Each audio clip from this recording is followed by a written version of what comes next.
자, 그러면 이런 식으로 우리가 이렇게 출력을 할 수 있는데, 근데 이 이니셜 라우터 네임 같은 경우는 기본적으로 초기화는 홈이란 말이에요. 홈하면.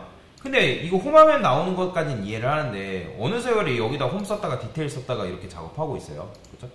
자, 그래서 이동하는 방법이 있습니다. 자, 공식 문서 들어가 보면 여기 이제 어떤 식으로 이동할 수 있는지에 대한 부분들을 우리한테 알려주고 있거든요. 그래서 moving between screen이라는 게 있습니다. moving between. 그러니까 움직인다. 자, 그러면 어떻게 이동하냐? 자, 우리가 XML 같은 경우는 A 엘리먼트를 써가지고 여기 곧 이제 이동을 하죠. 해당 XML 파일로 이동을 하게끔 되어 있습니다. 그쵸? 자, 근데 이 리액트 네이티브는 이런 식을 통해서 이동하는 게 아니란 말이에요. 그래서 여기 보면 윈도우 로케이션 href 해가지고 해당 페이지로 이동하는. 그러니까 요거는 로케이션 href로 이동하게 되면 기록을 남깁니다. 내가 어디로 이동이 됐고 그런 것들이 다 기록에 남아요. 자, 그러면 여기 보면 뭐라고 되어 있냐면 버튼을 하나 만들래요. 자, 버튼을 하나 만들려고 하니까 홈 스크린에다가 버튼 하나 만들도록 하겠습니다. 이렇게. 자, 버튼 만들면 메인 페이지에 버튼이 하나 나오지만 요거 안 쓰면 여러분들 에러 납니다. 스타일 컴포넌트 추가해 주셔야 돼요. 자, 그러면 메인 하면 나왔죠? 자, 그러면 온프레스라는 거 뭐예요? 눌렀을 때예요. 눌렀을 때. 아, 근데 그건 있어요. 여러분들 그 리액트 네이티브에서 제공하고 있는 버튼 컴포넌트 있잖아요. 버튼 컴포넌트는 디자인이 안 됩니다. 그러니까 스타일을 입히려면 이 버튼 컴포넌트하고 얘를 잘 안 써요. 실제로. 그냥 진짜 간단하게 버튼에 대한 역할을 하지 않는 이상 얘는 잘 안 씁니다. 보통 뭘 쓰냐면 프레스라는 게 있고 프레스브리어인가? 요게 있고 그 다음에 터치였던가? 아, 요게 있습니다. 한번 볼까요? 생각난 김에. 자, 여기다가 있다. 터치블 오파시티라는 게 있습니다. 요런 게 있고요. 그럼 얘는 이제 요 클릭했을 때 요렇게 클릭된다라는 효과를 줄 수 있거든요. 마치 이게 바로 터치블 오파시티라는 게 있고 그 다음에 프레시블이라고 여기 있다. 여기 있다. 요거 요 두 가지가 버튼 대용으로 많이 씁니다. 왜 제가 이걸 말씀드리냐면 버튼의 스타일이 안 돼요.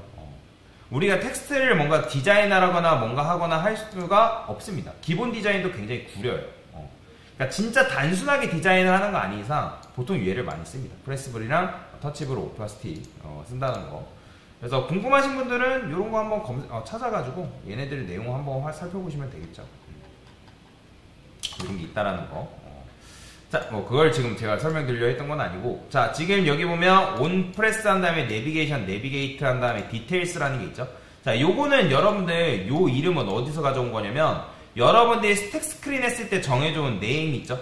요걸 이용해가지고 우리가 이동을 하는 거예요. 그래서 온 프레스라는 거는 클릭을 했을 때라는 거니까 눌렀을 때. 그러니까 누르게 되면 얘가 어디로 이동한다? 디테일 페이지로 이동하는 거예요. 자, 근데 이제 요 내비게이션이 없나요 지금? 내비게이션 doesn't exist 존재하지 않는다고 나오네요. 그럼 제가 뭔가를 지금 추가를 안 한 거죠. 그쵸. 여기 보면 요거를 받게끔 되어 있어요. 자, 요런 식으로. 자, 요거를 여러분들이 매개 변수로 받아줘야지만 그 매개 변수를 이용해가지고 우리가 디테일. 자, 보이죠? 그리고 페이지로 스크린 전환이 되면 알아서 여기 뒤로 가기 버튼이 생성됩니다. 얘도 뭐 커스텀하거나 하는 것들이 가능해져요. 여기 보이죠? 이런 식으로 여러분 스크린 이동이 가능하다라고 보시면 될 것 같습니다. 자, 그러면 얘도 마찬가지겠죠?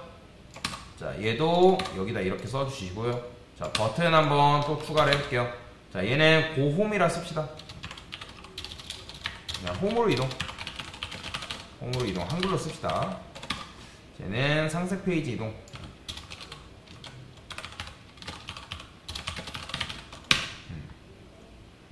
자, 그러면 여기 뭐 써줘야 돼요?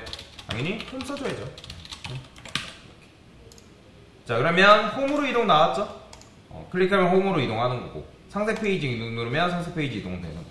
그러니까 이런 식으로 여러분들이 이동하는 게 가능하다라고 보시면 될 것 같습니다. 자, 그래서 내비게이션, 내비게이트라는 건 뭐냐면 일단은 아까 제가 말씀드렸잖아요. 스택이라고. 그러니까 스택이라는 건 결국에는 이제 뭐 쌓는다라는 개념이라고 보시면 되거든요.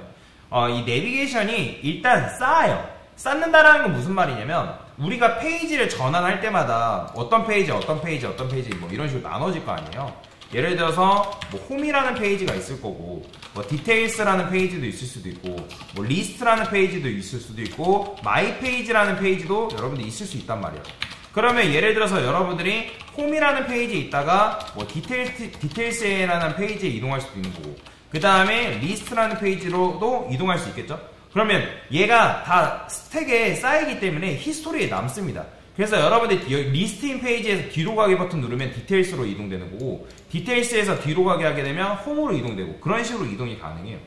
물론 여러분들이 리스트에서 홈으로 바로 이동하는 방법도 있습니다. 뭐 여러 가지 방법이 있어요. 근데 아까 내비게이트라는 건 뭐냐면, 일단은 처음에는 뭐예요? 페이지가 없잖아요. 그죠? 그러니까 페이지가 없기 때문에 이 내비게이트라는 걸 이용하게 되면 디테일스라는 화면을 새롭게 추가해요. 그 다음에 화면을 추가를 하고, 만약에 같은 화면이 기존에 있다라고 하면 그 화면으로 이동을 하는 거예요. 그래서 화면 스택이 동일한 화면이 있는 경우에는 기존 화면이 중복된 화면이 추가되지가 않습니다. 그게 무슨 말이냐면, 우리가 핸드폰이라는 거는 뭔가가 추가된다 해가지고 이게 계속 추가되면 핸드폰은 용량이 한정되어 있잖아요. 그죠? 그러면 굉장히 버벅일 수밖에 없단 말이에요. 그렇기 때문에 얘가 알아서 유연하게 행동을 하는 게 뭐냐면, 나 기존에 디테일스라는 스크린 있어. 페이지 있어. 그러면 그 기존 페이지를 새롭게 만드는 게 아니라 뭐다? 기존에 있는 페이지를 그대로 활용한다라는 거죠. 그죠? 그래서 그냥 이게 너무 어렵다라고 하면 일반적인 페이지 전환이 많이 사용되는 게 바로 내비게이트다라고 생각하시면 됩니다. 이해되시죠? 자, 그 다음에 또 여기 뭐가 있냐면, 저는 요 내비게이트라 썼잖아요. 그죠? 제가 이거를 푸시라고 써볼게요. 푸시.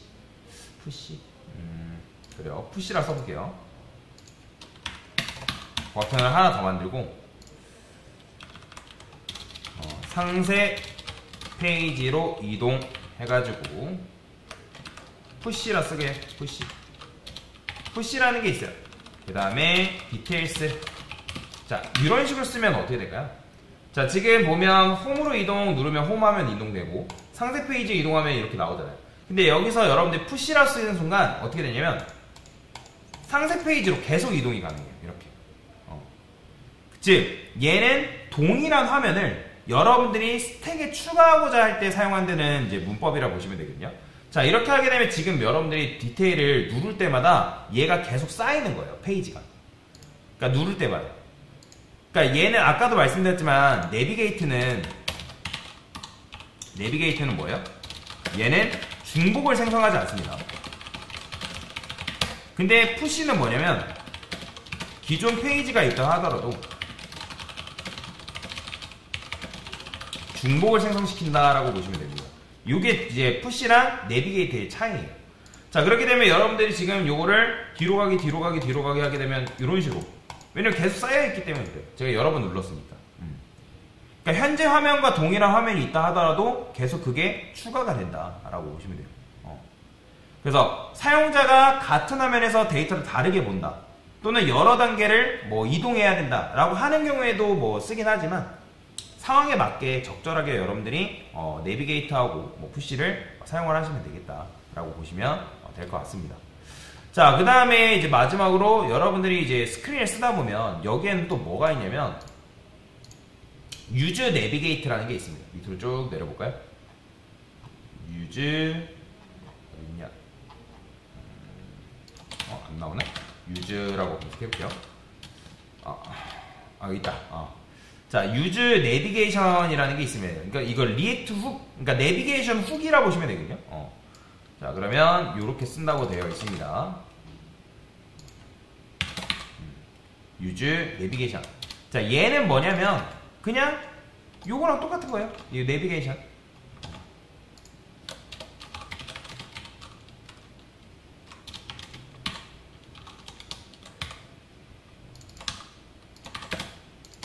이렇게 쓴 거랑 똑같은 거예요. 근데 대신 이제 이렇게 쓰게 되면 얘는 이제 못 쓰겠죠.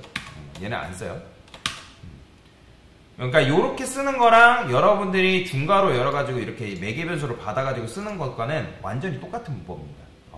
근데 왜 이제 요 유즈 내비게이션이라는 게 존재하냐면 페이지 간의 이동을 해야 되는데 어떤 동작을 실행할 때 사용하는 문법이라고 보시면 되거든요. 근데 얘를 이용하게 되면 조금 더 이제 뭐 유연하게 뭐 여러 가지 속성을 조합을 해가지고 사용하는 것들이 가능합니다. 근데 그러니까 복잡한 컴포넌트 구조다라고 하면 그럴 때 이제 내비게이션을 이용해서 유연하게 만들 수가 있거든요. 그러니까 변수로서 얘를 적용하는 거죠. 근데 이제 지금 같은 경우에는 여러분들이 이렇게만 써도 크게 상관이 없어요.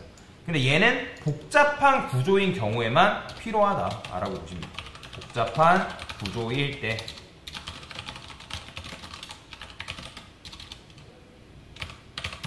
필요하다라고 여러분들 이해를 하시면 됩니다.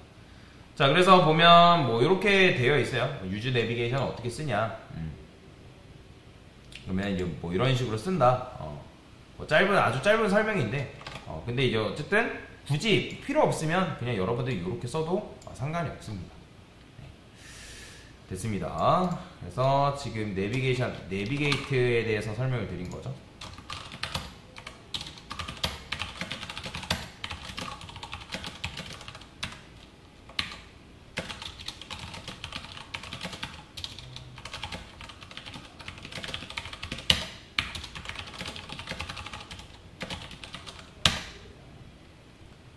됐습니다.